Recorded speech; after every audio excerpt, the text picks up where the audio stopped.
એને છૂટા પાડી દેવાની જવાબદારીઓ છે ને એ પણ સ્ત્રી પોતાના માથે ઉઠાવી લેતી હોય. દાદાને વાટે ન જોવે. દાદા એવું વિચારતા હોય કે બે ભાઈના લગ્ન થઈ ગયા છે ને બે ભાઈના લગ્ન થઈ જાય ને ચારે ચાર વહુ આવી જાય ને પછી એને વ્યવસ્થિત રીતે હવની સંપત્તિ જુદા કરી દો. પણ ઓલી નાની હગાઈ કરીને પેલા એમ કે હા 15-17 ભેગા છે, લગ્ન થઈ જાય ને પછી આપણે બેન વિહનગર જવું છું, આપણે બેન મહેસાણા જવું છું. આપણે આ ઘરની અંદર અહીંયા બધાને સંયુક્તમાં રહેવું નથી. જમીન તો કે જોઈ, ખેતી તો કે નહીં કરીએ, બંગલો તો કે બહુ મોટો જોઈ, પણ એની અંદર રહેવા વાળા તો કે અમે બે જોવા જોઈએ. ઘણી બધી ડિમાન્ડ ને ઘણી બધી માંગ છે.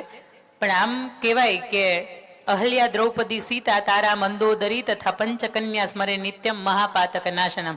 આ હું નથી કહેતી, શાસ્ત્રો એવું કહે છે કે આ એવી 5 કન્યાઓ છે કે જેનું તમે નામ લ્યો ને તોય તમારા 7 જન્મ કૃતમ પાપમ સ્મરણીય વિનશ્યતિ. તમારા 7 જન્મના પાપ હોય ને તો એ તે દૂર થઈ જાય. સીતા, ઉર્મિલા, માંડવી અને શ્રુતકીર્તિ એક જ ઘરની અંદર જયારે પરણીને આવવા હતા ત્યારે સીતાજી એવું નથી કીધું કે હા કેટલા બધા ભેગા છે, ચારે ભાઈઓને ભેગું રહેવાનું છે. ઉર્મિલાજી એવું નહોતા બોલ્યા. એ સીતાજી કે જેની પાસે પોતે 7 વર્ષના હતા અને પરશુરામનું મહાદેવનું ધનુષ ઉઠાવી લીધું ને એક જ ઝટકે ભાંગી નાખ્યું હતું. અને તે દિવસે જનક રાજાને ખબર પડી ગઈ હતી મારી ઘરે જે દીકરી છે ને એ દિવ્ય દીકરી છે, એ જેવી તેવી દીકરી નથી. પણ છતાંય સીતાજી આખી રામાયણની અંદર 3 હાહુની સામે બોલ્યા હોય મને તમે કયો એકાદો દાખલો આપો કે આટલા બધા શક્તિશાળી હતા, આટલા બધા પાવરફુલ હતા, છતાંય હાહુને અમે ધડાધડી બોલાવી હતી. મર્યાદા હતી ને, એટલા માટે મર્યાદા હતી કે એને જયારે એમના જનક રાજા ને સુનૈના માતા જયારે વળેવે ને ત્યારે એને માથા ઉપર હાથ રાખીને એવું કીધું હતું બેટા પતિના સુખે સુખી થવાનું છે અને પતિના દુઃખે દુઃખી થવાનું છે. પરિવાર જયારે સુખમાં હોય ને ત્યારે સુખ ભોગવી લેવાનું, પરિવાર આખો જયારે દુઃખમાં હોય ને ત્યારે દુઃખ ભોગવી લેવાનું. અને અત્યારે દીકરી જતી હોય ને ત્યારે આપણે એમ કહીએ એક મિસ કોલ કરજો ને અમે પહોંચી જાવ, ટ્રક લઈને પહોંચી જાવ. એ ભલે ને મેટાડોર લઈને આવ્યા હોય જાન લઈને, પણ અમે મોટો ટ્રક લઈને પહોંચી જાવ. તું ચિંતા ન કરતી. અત્યારે ઘણા સેટ નથી થતું ને, ઘણા ભેગું નથી થતું ને એનું કારણ ક્યાંક આપણે જ છીએ. એને હાડી પહેરાવીએ ને ત્યારે એમ કે હા અસલદાર મમ્મી જેવી લાગે છે, પણ એ હાડી પહેરાવ્યા પછી જે મમ્મીની અંદર સહન શક્તિ છે ને એ આજની દીકરીઓમાં બિલકુલ નથી, હાવ ઝીરો. પણ પત્ની તરીકે તમે કેવા હોય, હાર્દિક પાંડ્યાને મળ્યા એવા, હા ભાઈ એવા હોય. લૂંટેરી દુલ્હન લાઈ ભાઈ તારું મારું હૈયારું મારું મારા બાપનું, એ તો સારું હતું. હાર્દિકભાઈ આપણે ગુજરાતી કે નહીં, ઘણું ખરું એને મમ્મીના નામ ઉપર રાખ્યું હતું, વાંધો ન આવ્યો છૂટાછેડા ત્યાં, નકર મરી જાત બિચારા. એટલે બ્લુ કલરના વાળ આમ મસ્ત મજાના કરાવે ને તો એને પૈસા ન રહે તો ખીચાની અંદર નો ભેગું થાય. આખી જિંદગી કમાણા હોય ને પછી કે લાવો હાલો છૂટાછેડા કરી છે ને લાવો 2 વીઘા લખી આપો. અરે ભાઈ તમારી હાટું ત્યાં અમારા બાપ દાદાએ રાખી હતી, તમને ખબર હોય કે તમે 2 વીઘા માંગવા તમે કીધું ને વેસીને બંગલા નો બનાવીને કહેવત. ઘણા અત્યારે છૂટાછેડા, મને નથી ખબર અહીંના છૂટાછેડા થતા અત્યારે કેટલી રકમ માંગતા હશે, 10 લાખ તો માંગતા હશે, 10, 15, 20, 25. એટલે તમારું થાય નહીં હો, બંધાઈ ગયું હોય ને તો થાય નહીં. અને એ બધાને એમ હોય કે 15 લાખની અંદર આપણે બંગલો બાંધશું. આપણા સમાજની એવું કહી શકાય કે આંખો બંધ કરીને આપણે સ્વીકારી લીધેલી હકીકત છે. કોકના છૂટા થાય ને એને હું ટાર્ગેટ કરીને નથી કહેતી, પણ મારે એટલું ચોક્કસ કેવું છે જે દીકરીને તમે હેતથી વળાવી હતી કોઈ પણ રીઝનથી એ પરિવારની વચ્ચે બનતું નથી ને આપણી દીકરીને આપણા ઘરને આંગણે આવે છે તો આ હેનો ન્યાય કે તમે 15 લાખ કે 20 લાખ રૂપિયા લ્યો પછી તમે પાછા મોકલો, પછી પાછા બોલાવો. એટલે એક બાપ તરીકે આપણી પૂરેપૂરી જવાબદારી આવે છે કે આપણી દીકરીને નથી ફાવતું ત્યાં લઈ આવે અને એને આખી જિંદગી તમારે રાખવી નથી. 25 લાખ રૂપિયા તમે એકવાર લઈ આવો એને બીજી જગ્યાએ આમે તે ઠેકાણું ગોતીને એને વળાવવાના જ છે. તો પછી આ 20 લાખ 15 લાખ 17 લાખ ઘરેણા આ બધું હેનું તમે 15 લાખ નો કરિયાવર ન થાય જેટલું તમે ત્યાંથી પાછું લઈ આવો છો. દીકરીના સોદા નથી કરવાના, દીકરીને એક જગ્યાએ વળાવી છે એને નથી ફાવતું હરખથી પાછી લઈ આવો એને. પણ 15 લાખ રૂપિયાના ન્યાય ઉપર એક બાપ તરીકે આપણા નામ ઉપર કલંક લાગે કે આપણા ધંધા દીકરાના સેટ ન થતા હોય ને એ 15 લાખ આવ્યા એમાં દીકરાને ધંધો કરી દે. તમને એમ ન થાય કે આ દીકરાના ધંધા ક્યાંય ભેગા થાય, હાથ પેઢી ભરે નહીં ને એટલું બધું કરજ થઈ જાય એમાં. પણ ખાસ કરીને સ્ત્રી તરીકે આપ સૌને મારે વિનંતી છે કે આપણને સોનામાં બહુ મોહ હોય અને મેં ભાવ વધતો હોય ને આપણા જેઠાણી હોય ને આપણા જેઠાણી એને બરાબરનું થોડુંક આપ્યું હોય એ સમયની અંદર હરખાઈ હોય પરિવારને એટલે. પણ દેરાણી તરીકે મેં તો હંમેશા જોયું છે દેરાણી બે હોય ને બે એમાંથી બહુ ઓછા હોય ઘર કે બેયને હરખું હોય.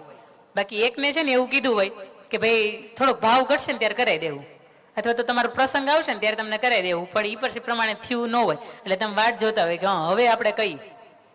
અને ઘણા તો હગાઈની ખરીદી કરવા જાય ને એની અંદર એમ કે મોટું પસંદ કરજો પછી એ લોકલ જ હાચવવાના છે.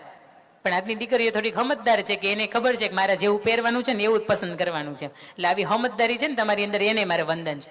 પણ એક ગામની અંદર એક બેન કે જેને બહુ હરખ પોતાના કુટુંબની અંદર સૌથી નાના, એટલે એના પછી કોઈના લગ્ન નહોતા, પણ કાકાજીનો દીકરો પરણવાનો બાકી હતો, એટલે આમ વરમાં થવાનો એટલો હરખ, આમ હોના ચાંદીના દાગીના બધા પહેરવાનો એટલો બધો હરખ.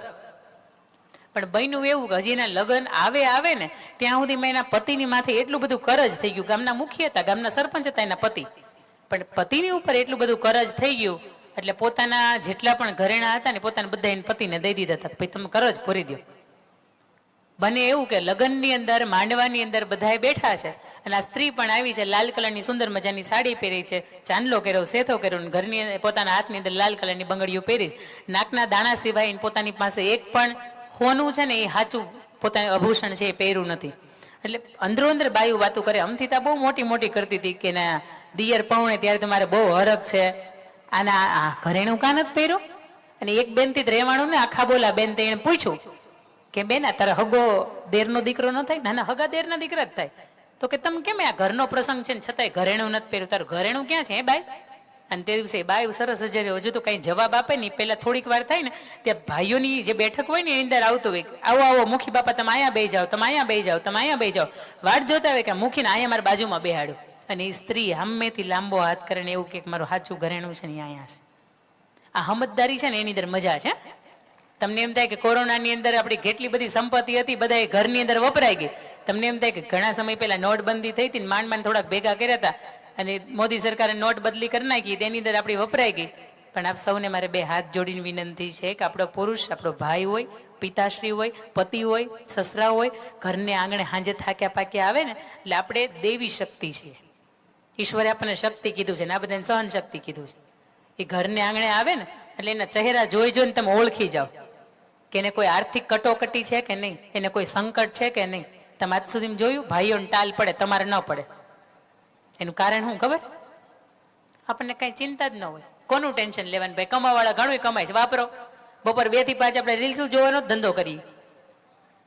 આજ સુધી મેં જોયું છે ભાઈઓ કામ કરતા હશે ને સવારથી સાંજ સુધી બિચારા મોબાઈલ કોઈ રાખવા નથી દેતા ને તમારે પાસે કોઈ 3 કલાક મોબાઈલ લઈ લીધો ને તમે હાફડા ફાફડા થઈ જાવ. મહાકાળી માનો અવતાર તો તમારે ઘરે પ્રત્યક્ષ સાબત આમ દર્શન થઈ જાય ને આવો તમને થઈ જાય.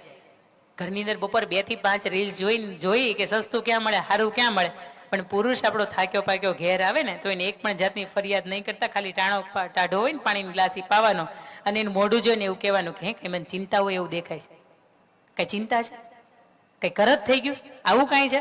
અને પુરુષ એમ કે હા 8-10 લાખ થઈ ગયા તું શું કરી લે? તે દિવસે એમ કહેજો કે પરિવારને ત્યાંથી કરિયાવરની અંદર ઘણું આપ્યું તું મને, અને હારા ત્યાંથી તમે મને ઘણું આપ્યું હતું. તમારામાં તાકાત હોય ને તે દિવસે બીજું મને કરાવી દેજો, અથવા તાકાત હોય ને તે દિવસે મોર્ગેજમાં મૂક્યું હોય ને બેંકમાં મૂક્યું હોય ને તેથી મને છોડાઈ દેજો. પણ અત્યારે આ ઘરેણું છે ને તમારા કરજ ઉતારી દઉં ને એના માટે હું આટલું તમને માટે કરી શકું છું.